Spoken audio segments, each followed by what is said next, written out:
மாவட்டம் உதகையில் பிரசித்தி பெற்ற லாரன்ஸ் பள்ளியும் ராஷ்டிரிய இந்து சங்கமும் இணைந்து லவ்டையில் உள்ள கிருஷ்ணர் கோயிலில் 1008 தீபங்கள் ஏற்றி பஜனை பாடி ராமர் கோயில் கும்பாபிஷேகத்தை கொண்டாடினர்.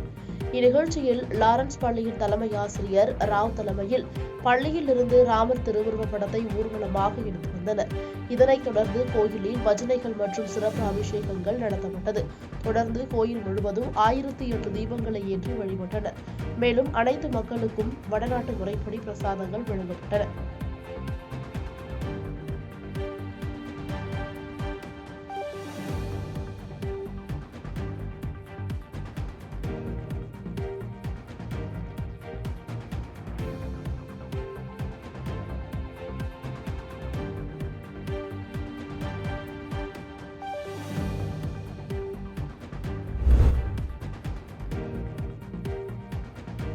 செங்கல்பட்டு மாவட்டம் திருப்போரூர் மானாமதி சிறுதாவூர் செம்பாக்கம் வழியாக செங்கல்பட்டு செல்லும் புதிய பேருந்து வழித்தடத்தை செங்கல்பட்டு மாவட்ட ஆட்சியர் ராகுல்நாத், திருப்போரூர் எம்எல்ஏ எஸ். பாலாஜி ஆகியோர் கொடியசைத்து துவக்கி வைத்து பேருந்தில் பயணம் செய்தனர். இந்நிகழ்ச்சியில் திருப்போரூர் பேரூராட்சி தலைவர் தேவராஜ், திருப்போரூர் வேளாண் ஆத்மக்குழு தலைவர் பையனூர் சேகர், அரசு அலுவலர்கள் உட்பட பலர் கலந்து கொண்டனர். அப்போது நீண்ட நாள் கோரிக்கையை நிறைவேற்றிய எம்எஸ்ஏஎஸ் பாலாஜி மற்றும் மாவட்ட ஆட்சியர் ராகுல்நாத் ஆகியோருக்கு மானாமதி சிறுதாவூர் பகுதி மக்கள் நன்றி தெரிவித்தனர்.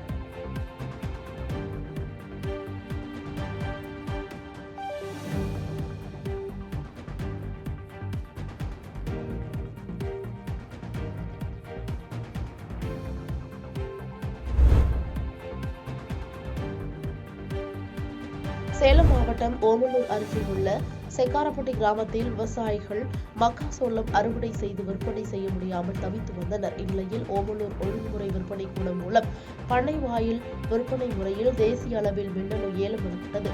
இதில் 3693 கிலோ மக்காசோளம் 81,246 ரூபாய்க்கு விற்பனையானது.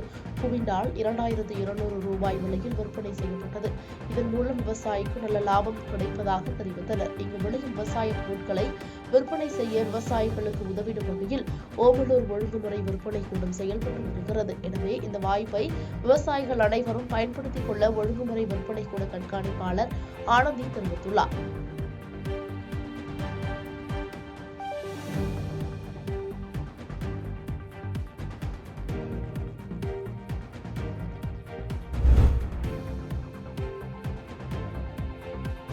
தமிழகத்தில் அதிக பக்தர்கள் வரும் கோயில்களில் முதன்மையானது பழனி அருள்மிகு தண்டாயுதபாணி சுவாமி கோயில்.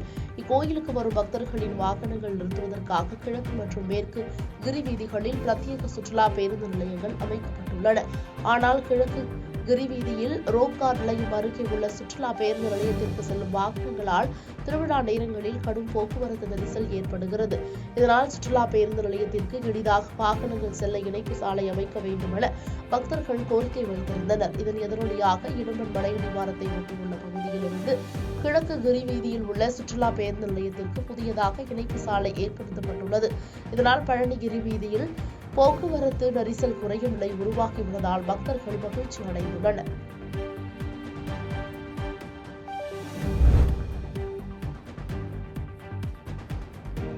தென்காசி மாவட்டம் வடகரை பகுதியில் பல நூறு ஆண்டுகள் பழமையான ஆதி மணிகண்ட சாஸ்தா கோவில் அமைந்துள்ளது.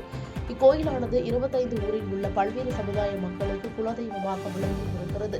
இந்த கோவிலை 25 ஊரில் உள்ள பொதுமக்களும் ஒன்றிணைந்து நிர்வாகத்தை ஏற்று நடத்தின தனிநபர் ஒருவருக்கு உரிமை வழங்கியதாக கூறப்படுகிறது. ஆனால் அவர் கோயிலை ஆக்கிரமிப்பு செய்து திருப்பணிகள் நடத்த விடாமல் தடுப்பதாக கூறப்படுகிறது. இந்நிலையில் இந்து சமய அறநிலையத்துறையிடம் கோயிலை மீட்டு தர கோரிக்கை விடுத்துள்ள நிலையில் அறநிலையத்துறை அதிகாரிகள் கோயிலை கையகப்படுத்தியுள்ளனர். இந்த கோயில் நிர்வாகத்தை இளஞ்சி திருவிளஞ்சி குமாரசுவாமி கோயில் செயல் அலுவலர் சுசீலா ராணி நிர்வாகத்தை ஏற்றுக்கொண்டார்.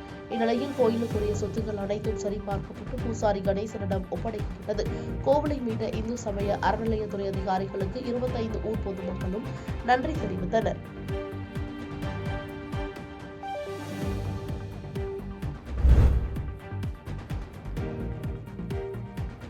தென்காசி மாவட்டம் புளியரையிலிருந்து ஏராளமான மாணவர்கள் பள்ளி கல்லூரிகளுக்காக செங்கோட்டை செல்கின்றனர். இந்த நிலையில் புளியரையில் இருந்து குறைவான பேருந்துகள் இயக்கப்படும் நிலையில் மாணவர்கள் ஆபத்தான முறையில் பேருந்தின் படியில் தொங்கிக் கொண்டு பயணம் செய்யும் காட்சிகள் தற்போது இணையத்தில் வைரலாக பரவி வருகிறது. இதனால் அதிர்ச்சி அடைந்துள்ள அப்பகுதி மக்கள் மற்றும் மாணவர்களின் பெற்றோர்கள் கூடுதல் பேருந்துகள் இயக்க வேண்டும் என்று மாவட்ட நிர்வாகத்திற்கும் தமிழக அரசுக்கும் கோரிக்கை விடுத்துள்ளனர்.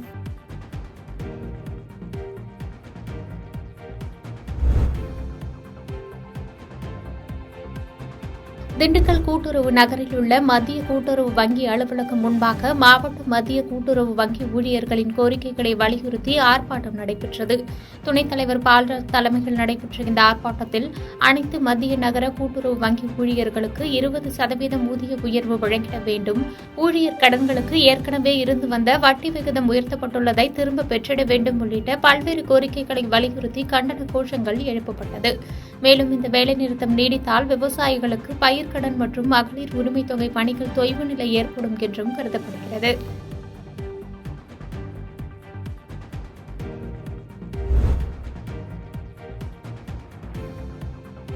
ராணிப்பேட்டை மாவட்டம் ஆற்காடு அடுத்த மாங்குப்பம் கிராமத்தில் மயிலார் தினத்தை முன்னிட்டு 45ஆம் ஆண்டு புகழ்பெற்ற எருதுவிடும் திருவிழா திரளான கிராம பொதுமக்கள் முன்னிலையில் வெகு விமர்சையாக நடைபெற்றது.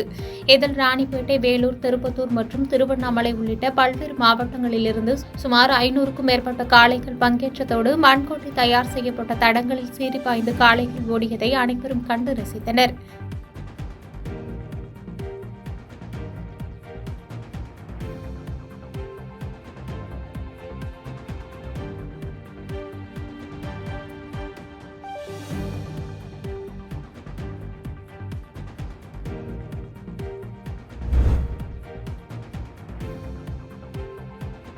கடலூர் மஞ்சக்குப்பம் தலைமை தபால் நிலையம் அருகே அனைத்து குடியிருப்போர் நல சங்கங்களின் கூட்டமைப்பு சார்பில் கண்டன ஆர்ப்பாட்டம் நடைபெற்றது. இந்த ஆர்ப்பாட்டத்தில் தமிழக அரசு கொண்டுவர திட்டமிட்டுள்ள மின் உபயோகிப்பாளர்களுக்கு பாதகமாக அமைந்திடும் மின்துறையின் ஸ்மார்ட் மீட்டர் திட்டத்தை கைவிட வேண்டும், கடலூர் மாவட்டத்திற்கான அரசு மருத்துவக் கல்லூரியை ஏற்கனவே அறிவித்தபடி கடலூர் மாநகரில் அமைத்திட கோரியும் கவன ஈர்ப்பு ஆர்ப்பாட்டம் நடைபெற்றது. இந்த ஆர்ப்பாட்டத்தில் கலந்து கொண்ட 50க்கும் மேற்பட்டோர் கோரிக்கைகளை வலியுறுத்தி கோஷங்களை எழுப்பினர்.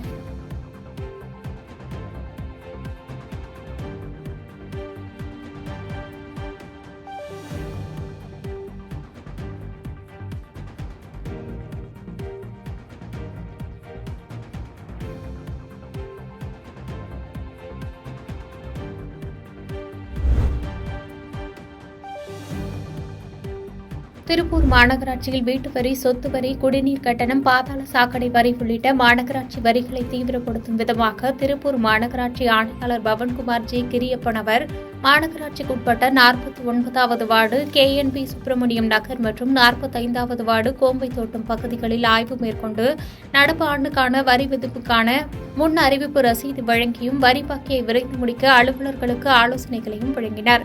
அதனைத் தொடர்ந்து ஊத்துக்குளி சாலை, மண்ணரை மூழிக்குளம் பகுதியில் நடைபெற்று வரும் சீரமைப்பு பணிகளையும், தமிழ்நாடு நகர்ப்புற வேலைவாய்ப்பு திட்டத்தின் கீழ் அதில் முதல் கட்டமாக 350 மீட்டர் நீளத்துக்கு 8 அடி அகலத்தில் குளத்தின் ஒரு பகுதியில் நடைபாதை அமைக்கும் பணிகளையும் பார்வையிட்டு கள ஆய்வு செய்தார். அப்போது உடன் சுகாதார அலுவலர் ராமச்சந்திரன், உதவி செயற்பொறியாளர் முனியாண்டி, உதவி பொறியாளர் பால்சாமி மற்றும் வேர்கள் அமைப்பு நிர்வாகிகள் இருந்தனர்.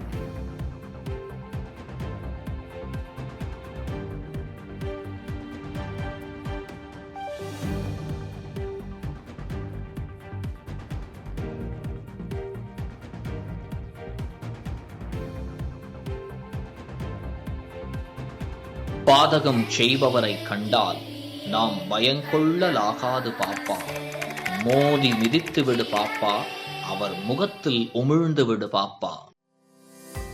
அண்மை செய்திகளை உடனுக்குடன் தெரிந்து கொள்ள இணைந்திருங்கள் இயம்நாடு தொலைக்காட்சியுடன்.